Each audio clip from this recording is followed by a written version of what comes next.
Благодарам. Господине Мисовски, со ова докажувате зошто почетокот тоа што го кажав. Не сте способни ништо да направите и замајувате јавноста. Ајде, секој оменуваме Устав. Не знаете ништо да кажете друго, освен ние што сме правеле во минатото. Ни година и пол поминат тогаш. Што направивте вие? Ништо. Имајте во предвид дека ние како пратеници од граѓаните треба да се секираме што граѓаните велат и што кажуваат.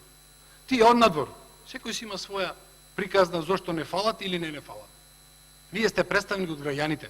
Не ви избрал вас ни Хан, ни Могерини, ни Јозеф Дол. И трета работа, срамот. Кој ќе си носи срам, ќе си знае самиот за себе.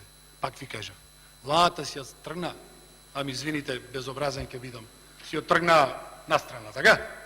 Ние тука треба да притиснеме. Вие треба да притиснете. Благодарам. Вас во историјата ќе биде запишано дека сте притиснале зелено или црвено копче. Благодарам. Така да, кој ќе си го носи срамот, секој за себе. Брентовиќ Татјана.